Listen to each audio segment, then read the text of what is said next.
My name is psychology-Bengo, a student at College for America, Kepler University program. I've been working on the goal, evaluate popular psychology, and from that I was supposed to compare two videos. One was by Brandon and the other one was by Sonja. So from Brandon's video, there were a couple of things that he said. He gave us tips on how to be happy. For him, he said that happiness comes out from common sense. These are things that you just have to think and you work on them. He told us 4 ways on how to be happy. So the first way was emotionally happy. The second is physically happy. The third is spiritually happy.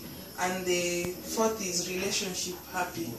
So for the emotional happiness, this is where he told us that we have to consider 3 things: the past, present, and the future. So for the past, this is why he said that you have to think on something that happened to you in the past, something great that happened to you in the past, and from that you have to feel a sense of acceptance about that past thing. For the present, this is where you have to be engaged in whatever you are doing at that time. If it is about finding something interesting, you have to be engaged in that. If it is about working on finding something passionate, you have to be really engaged. You have to put all your minds in that thing. For the future, this is all about anticipating something in the future with excitement.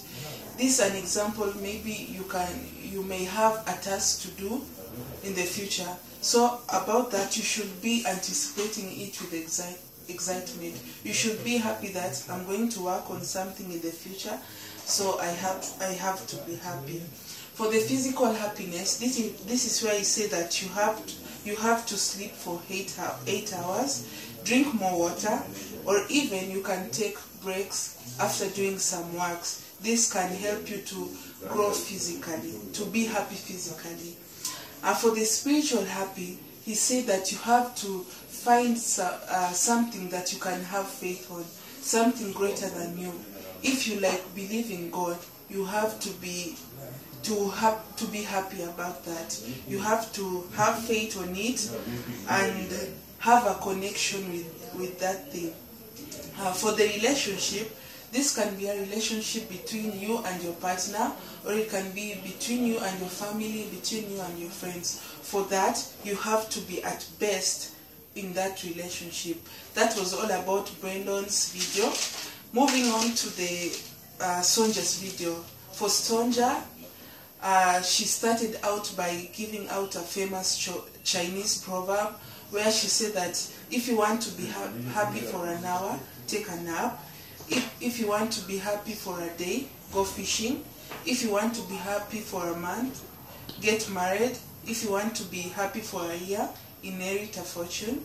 And if you want to be happy for a lifetime, help somebody else. From this, in order for her to prove this Chinese proverb, she was able to do an experiment where she allocated participants on doing 5 acts of kindness. This is where she told them to go and do some 5 acts of kindness, and then they will come up with the results. So for this, there were 3 different conditions. The first one was a control group. The second was people who are supposed to do those 5 acts of kindness for a day, and the other one's 5 acts of kindness for the whole week. The results that came out is that the guys who did the 5 acts of kindness for a day, they were able to be more happier than the ones who did the acts of kindness for a week. So from there we find that when these people were dedicated in doing it for a day, they were so engaged on it. But for these who did it for a week, they were somehow being lazy. Some of them were not very engaged on that. Sonja was able to prove that happiness can really come out by helping somebody else. While comparing these 2 videos, the one for Sonja and the one for Brandon, I've gotten that the one which has a good scientific claim is the one for Sonja. This is because she was able to give out some facts, and she was able to do an experiment for that. For that, we can find that she was able to prove that happiness can come from helping somebody else. And then for Brandon, he was not able to. He was just saying that common sense. By doing common sense, that is when you can become happy. That was all about the 2 videos. Thank you so much.